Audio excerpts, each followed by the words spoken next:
Stefan, it's great to have you on the podcast and welcome. Thank you for inviting me. Yeah, no, I really enjoyed your book, The Future of the Coaching Business, because there's a lot of books written about coaching and especially executive coaching, which is, of course, my special field of interest. But there are not many books written about, let's say, the commercial side or let's say the business side of coaching, and there are even less books written about the perspective of purchasing coaching services and executive coaching. So delighted to talk to you about that topic. My first question is.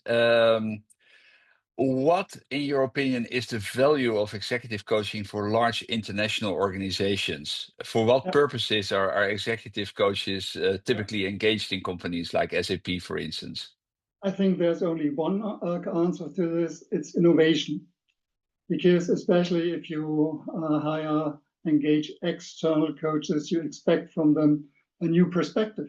Yeah, Yeah, more about really time for reflection, getting into a helicopter view to see things from a different perspective, and sometimes, of course, getting rid of some, I would say, dysfunctional behavior. This is, of course, a nice opportunity as well to discuss this, and especially in the context of bigger programs like INSEAD programs, other programs. I think it's a good opportunity really to digest and to individualize what you have learned. Because otherwise, we all know after 4 to 6 months, people will forget it, what they have learned.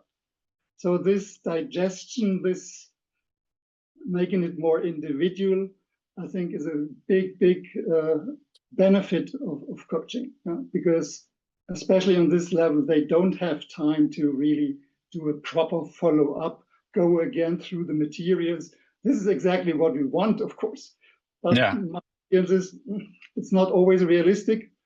So having embedded executive coaching into a program, I think makes a lot of sense, and INSEAD is doing, as I know.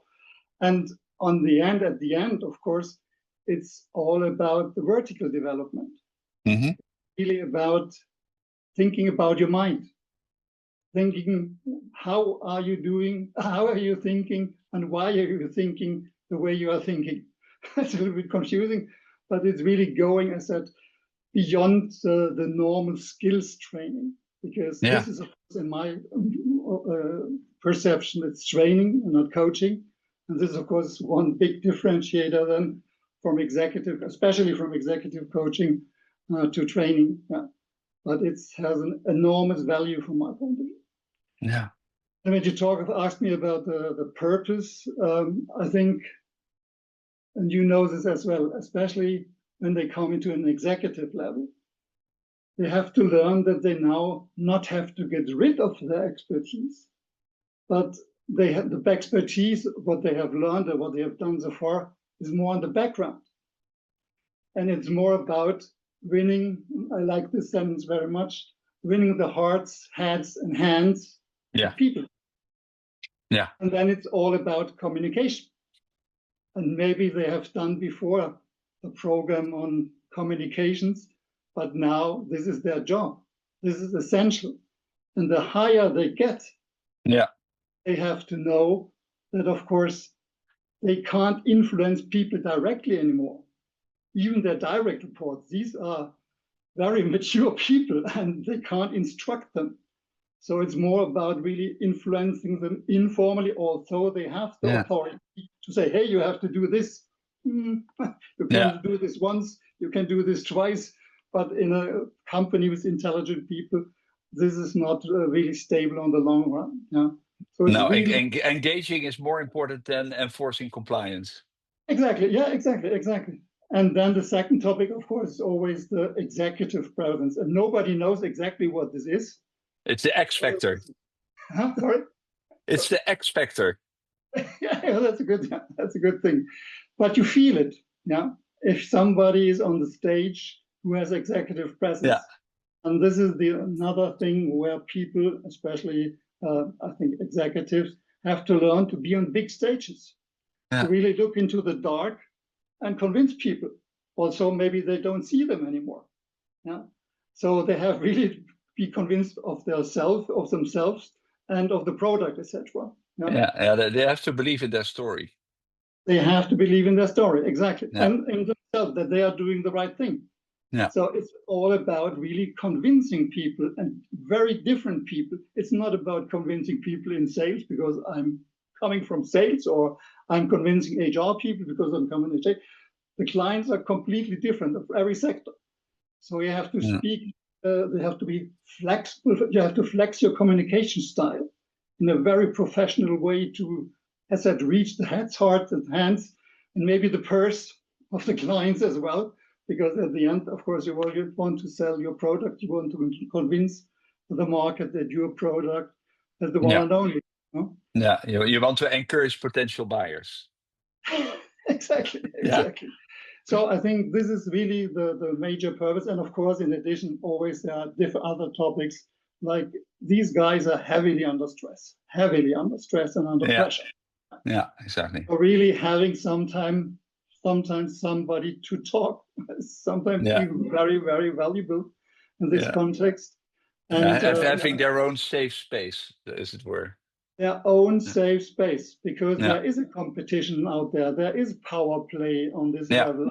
I think we can't deny this. This is not what we want, but this is the reality from my point of view.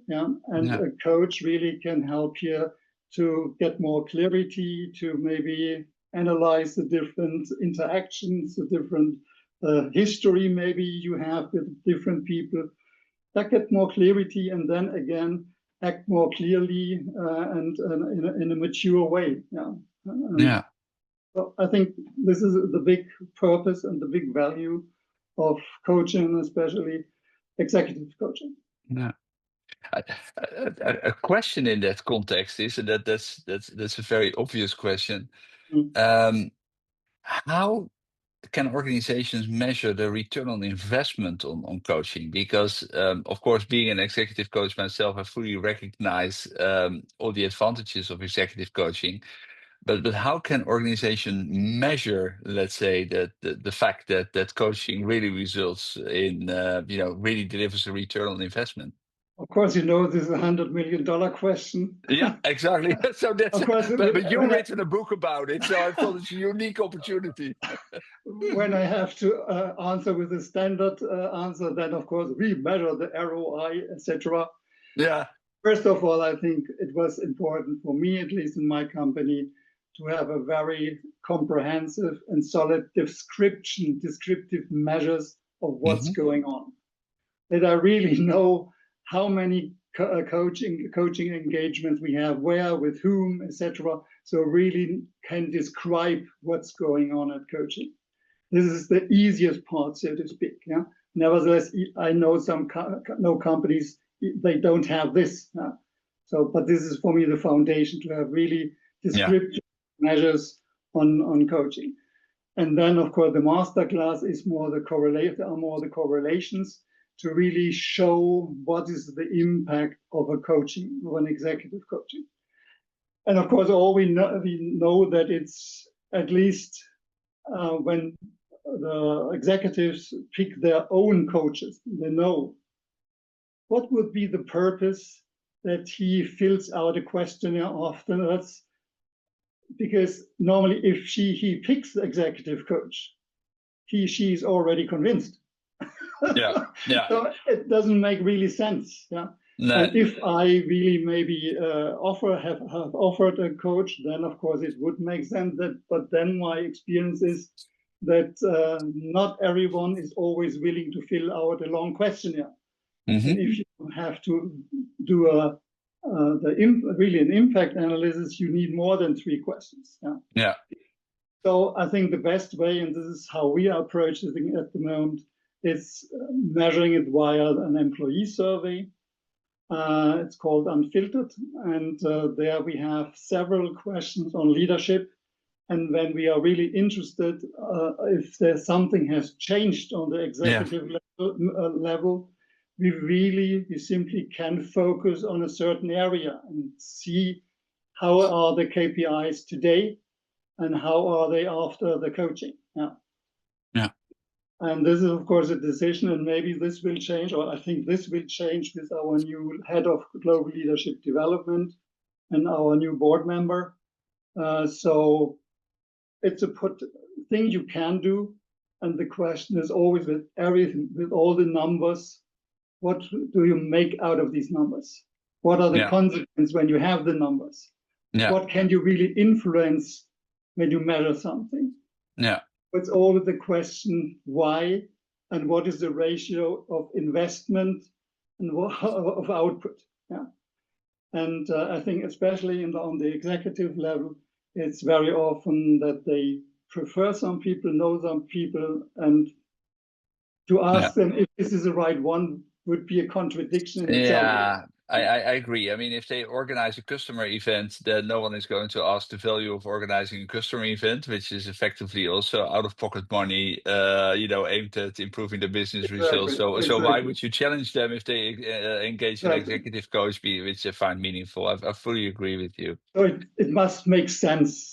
Measuring must make sense, and not because people say you have to measure. It must make sense for the company, and of course, is that there are possibilities. This is what we are doing to measure this.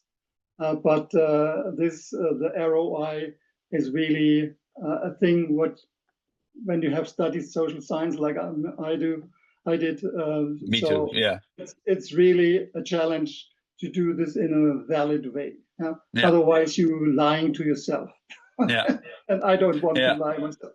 No, and you can almost argue. You can almost argue. Well, what would happen if we wouldn't do it anymore? If we suddenly would not basically make executive coaching available to senior leaders to become better people leaders or deal with their everyday challenges, or exactly. Yeah, it's the same. I mean, I compare, let's say, executive coaching, but also, let's say, leadership development in that context, always more with, let's say, car maintenance, if you understand what I mean. I mean, the typical thing organizations do when they come under financial pressure is one of the first things is to basically they cut down on learning and development, and they cut down on leadership development, and they cut down on executive coaching. And I always say, look, it's the same as my car. I can ignore, let's say, maintenance for a long time, right? Because it saves immediately money. The only problem is that the repairs I get afterwards are usually much bigger and financially, let's say, much more challenging than if I were to do my proper maintenance. So, yeah. Nevertheless, of course, in this context, we have to discuss prices of the executive coaches as well, because there are guys out there where I say, if this really trickles down the organization, what is really, and then of course it gets really tough. What is really the impact of one executive coaching? Exactly. Even maybe a series of executive coaching. So I think we know there are big brands out there, personal brands out there, where I say, this costs a lot of money. And is there really such an impact? Is it more like the Mercedes-Benz? I can afford exactly. I call it, that's kind of status coaching. It's a matter of names dropping almost. Like I'm coached by, and the name of a well-known author with 4 or 5 publications in his name falls. Yeah. And there, for me, this is the point where it gets questionable for me. Because I said, looking at it from an expert standpoint, we don't need this. Another car is driving as well, and maybe BMW or even Volkswagen is a good car as well. But it don't has to be the Bentley, because as I said, of course you are an executive and you deserve it in a way. On the other hand, especially as a manager, you have to look at the value for price. Exactly. And this is for me then the question where I sometimes get into good discussions, of course. Yeah, it's a law of diminishing returns. Hey, in that context, Stefan, what I'm so curious about is, in your professional opinion, if you think from a corporate perspective, what are the characteristics of a good executive coach? For instance, is business acumen or content knowledge important? What are some of the characteristics you're looking for? Maybe this even links back to what we had just discussed. My experience is that it's the brand. it's that this person can create an eye-level discussion with an executive. So he has to be accepted by the executive. Yeah. Is something it's hard to describe, and of course, a valid one valid indicator could be that you have a similar career in the background. I always say they are not better coaches if they have executives by their own in the past. Yeah. But for the rapport, for the first step, it sometimes simply creates more credibility, because we have to be honest as well. Sometimes they still expect consulting. And of course, somebody who has the same experience, they assume she can consult in a better way. But this is a misconception already at the beginning of coaching. Nevertheless, for the first rapport to get the business at the end as an executive coach, it's sometimes simply the similar background, because we like people who are similar to us, who have same experience, have suffered in the same situation. So it's more about acceptance. I think so. Yeah. Sometimes I recognize that sometimes they are good salesmen, but if I look at their education, I have seen executive coaches where I say, what is their background? They have a lot of business experience, but where is the different educations they have done? Where is their MCC accreditation of ICF? Where is it? I want to make sure that there are persons who have an education, because who has done a coaching education knows you have to unlearn a lot before you are a good coach. And this is where I say, yes, it's helpful to have some business background to be an executive coach. And some of our internal coaches ask me, oh, I want to be an executive coach. Yeah. And then I always ask, how many friends or how many contacts and how many lunches do you have with the executives? And then it gets obvious, of course. And of course, the basic are a solid education from our point of view. But the reality is sometimes it's only the brand. Yeah. This is the reality, at least for me. No, but I fully agree with you. It is let's say a combination of the credibility, in the sense of having been there and being able to identify it, which quickly builds the relationship. And I think it needs to be backed up by, as you said, a professional background. Because, sorry, go on. Please, sorry. No, that was it. Yeah. I think on the one hand, it's of course the self-consciousness to really challenge these guys. They have self-confidence. You have to be self-confident in a way, and have, of course, from our point of view, you should have, as a coach, of course, a huge business knowledge, especially from the branch you are coaching. Because then maybe you really can challenge them even on business questions, or if they come with business decisions they have to make or challenges. You can really offer different new perspectives. This is why we're hiring external coaches. We don't want to have the yes sayer, the yay sayer. We need people who have different different perspectives, who challenge people in their perspective. This is what I said at the beginning. It's about innovation. And if a coach don't offer innovation, new perspective, what for? He or she don't earn the money.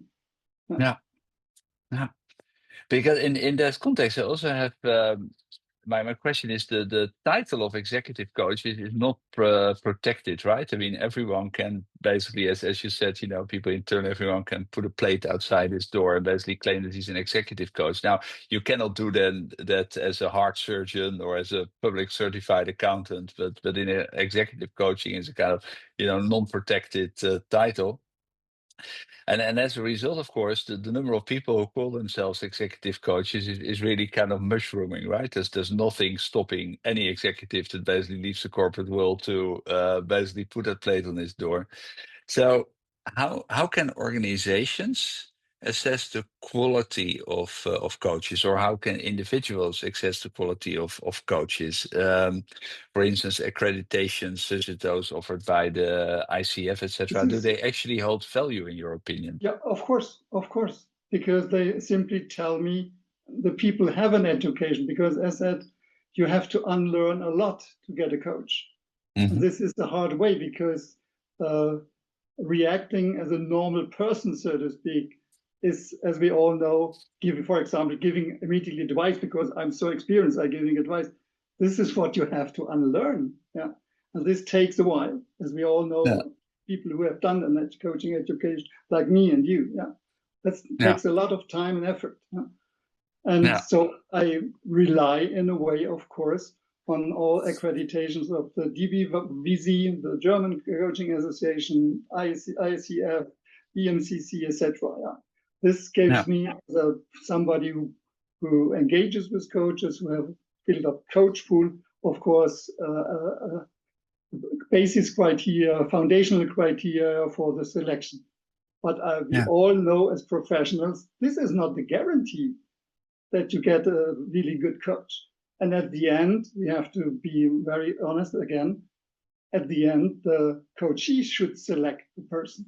Yeah, because Yeah. as we all know, if the chemistry don't fit, even a very educated coach can't uh, give interesting impulses because the person has to be open. And this again, the rapport thing. Yeah. Yeah. So it's a very sophisticated combination, which then potentially opens up the door for behavior change. Yeah? Yeah. It's at least, of course, the selection, quite the best selection criteria, of course, the person who the coachee. Yeah. Yeah. Yeah. Nevertheless, of course, we have to inform him, her about the challenges if she only relies on the guts. Yeah. So Yeah. informed decision would be great. And of course, this is my job in the company to inform managers if they select somebody or pre-select coaches. Nevertheless, especially in this area, pre-selection by somebody who knows this business very well is very helpful. Yeah. Yeah, that at least gives a kind of initial quality standard and quality Exactly, stamp of exactly, approval, and certain thresholds have been met in terms of exactly. professional background and expertise. Yeah. Like in car manufacturing, you have to start with quality at the beginning Yeah. because at the end you can't, or in the process, it's even harder to embed quality. It Yeah. starts in a way with the selection of the company, and of course then hopefully with an informed decision of the coaching. Yeah. I think the increasing number of coaches combined with the rise of digital coaching platforms and DCPs is something, a topic you write extensively about in your book. It is creating a downward pressure on coaching rates, a development that some described as a kind of race to the bottom. Do you think that coaching is at risk of become hollowed out as a profession? And how sustainable could coaching be as a career nowadays, given, let's say, all these market forces that are going on? Yeah. So from my point of view, it's really simply what we have to accept because the platforms are simply a consequence of digitalization in coaching. And this was the heavy second impact regarding digitalization. And when it comes to coaching, first was online coaching, which was very exotic 10 years ago. And digital, the platforms, I think, are simply the natural second step. And from the customer side, so really from the coachee side, who is not a part of a company, of course, this gives for the first time really a transparent overview who is out there. Because when I remember 20 years ago, I had to Yeah. jump from page to page, web page to web page from each coach.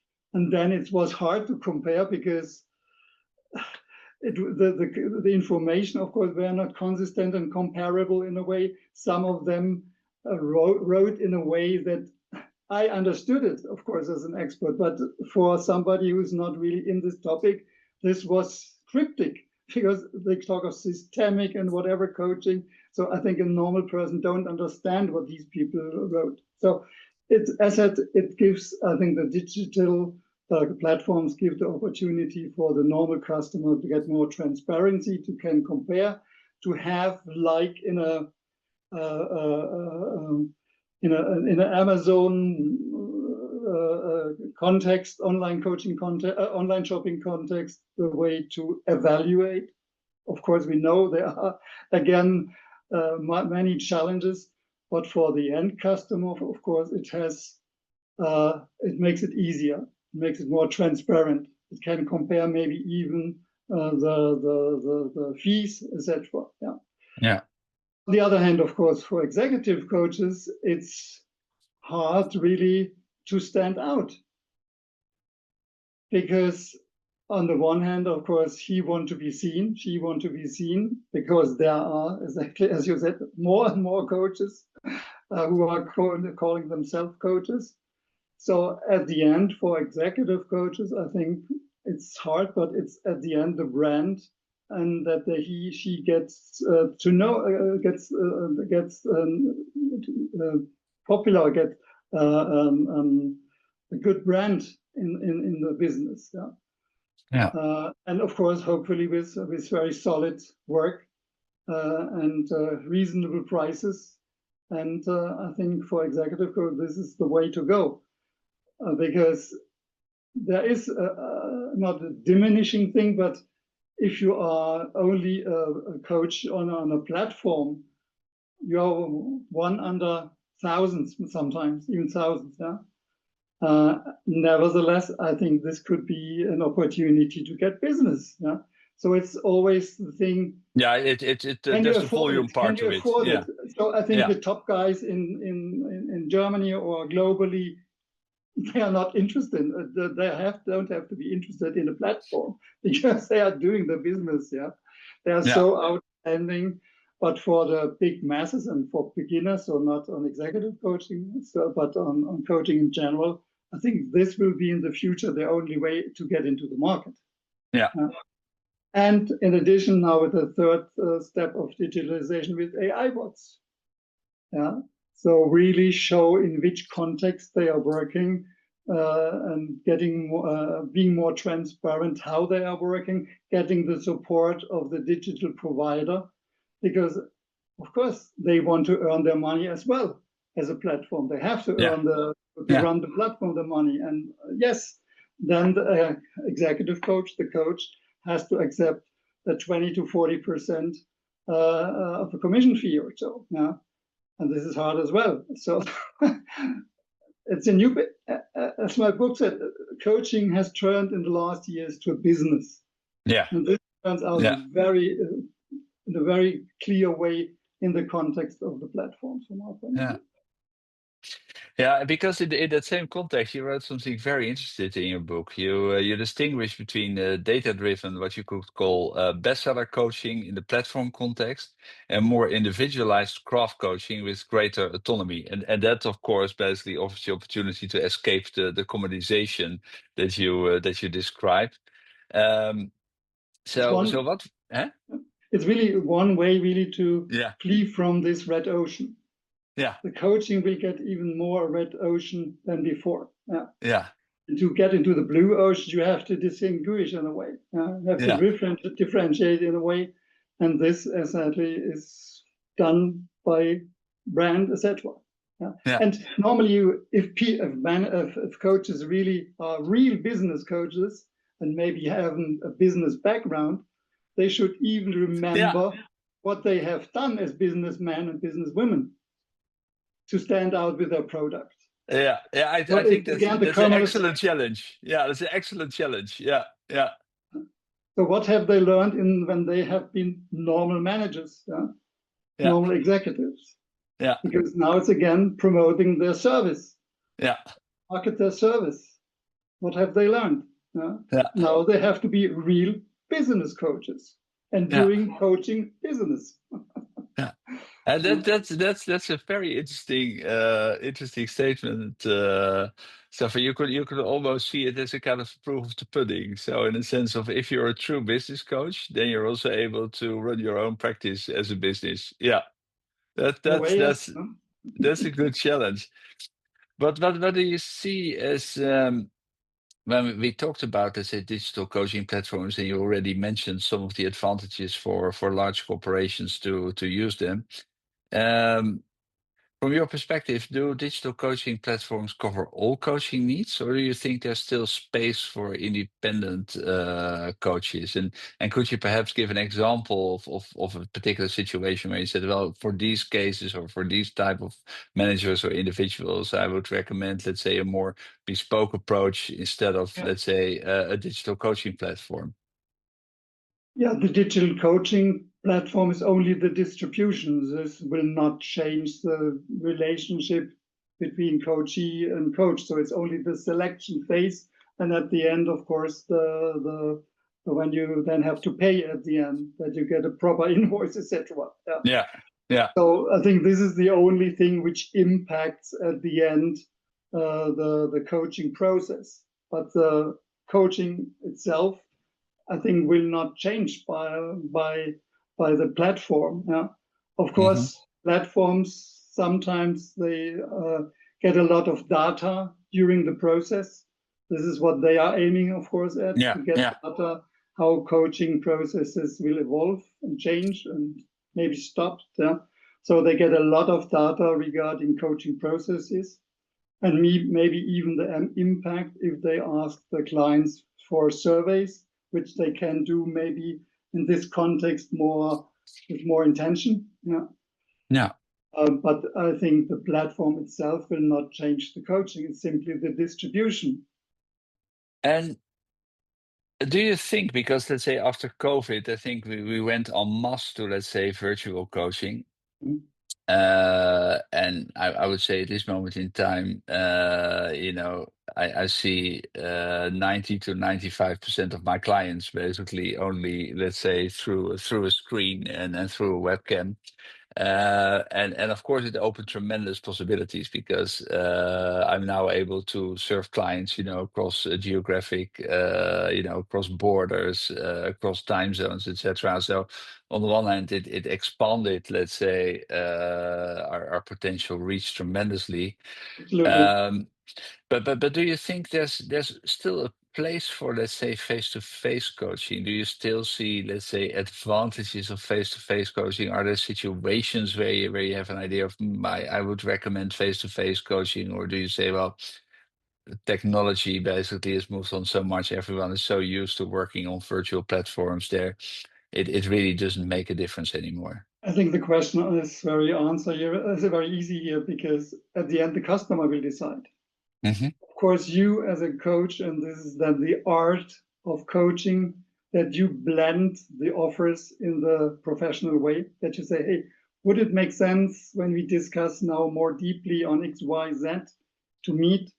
Do you have the time? Do you want to take the time to meet? So when it gets really complex, when it gets emotional, and maybe if you offer embodiment coaching, so if it gets more physical in a way, Hmm. Yeah, and it's even needed, or you can do this even virtual as well. But I think it's the impact is stronger if you really do this then face to face. yeah. When it gets physical, then of course you need to have a facial presence. Yeah. Mm. But from my point of view, most of the things can be done virtually. What we just discussed at the beginning, maybe, and you know that Jonathan Passmore wrote a book about Yeah, outdoor coaching. So that we say, hey, maybe we should integrate the environment into coaching, or the situation into contact. That yeah, soothing in a way that gives you good feelings. You're on the fresh air, and maybe this opens up the person. And this is what we want, that he's open then for new discussions, for new perspectives. So then, of course, face to face would be compelling as well. Yeah, but yeah, this would be maybe even innovation. Then no, it's already existing, but yeah.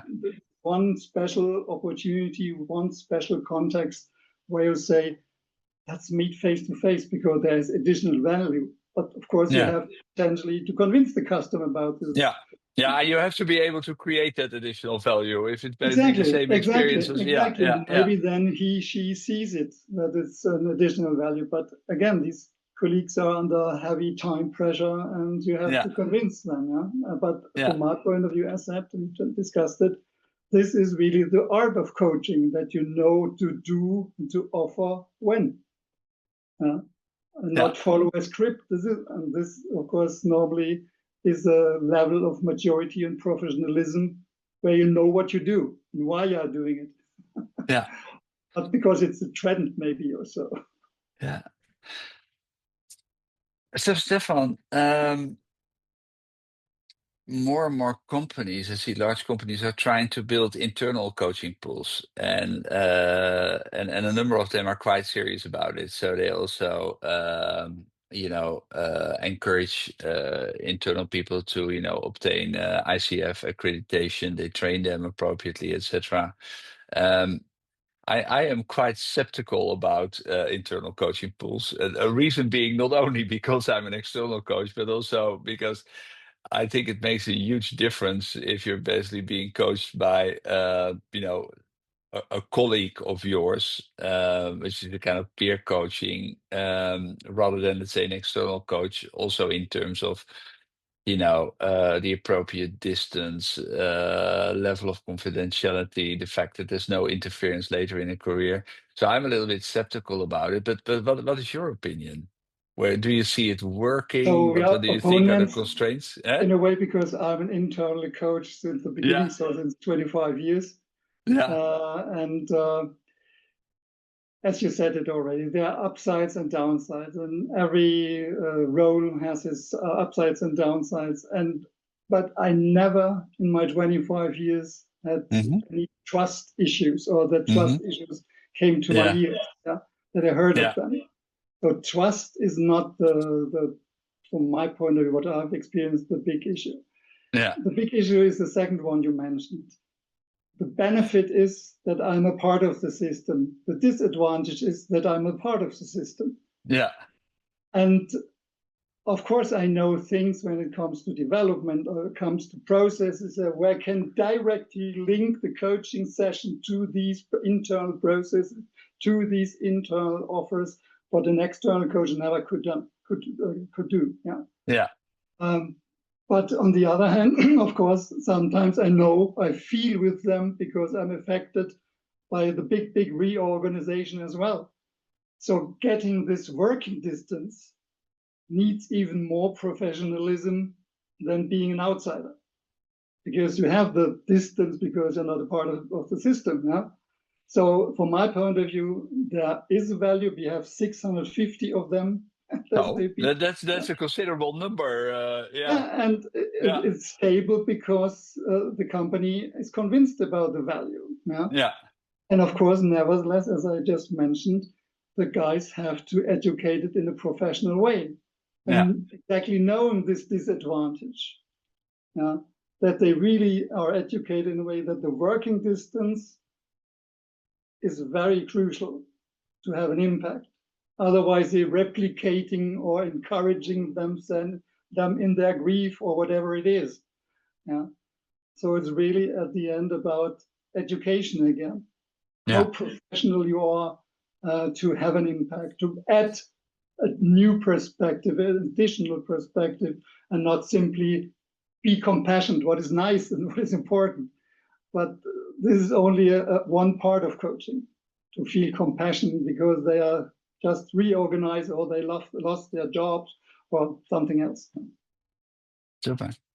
Well, Stefan, thank you so much for this interview. I learned a lot from it, and it was a pleasure to discuss. I'm sure our listeners will learn a lot from it as well. So thank you very much. And this is only the first interview that we do. We have a second one going up, which is more aimed at, let's say, the future of coaching as it is. So also looking forward to the second interview, Stefan.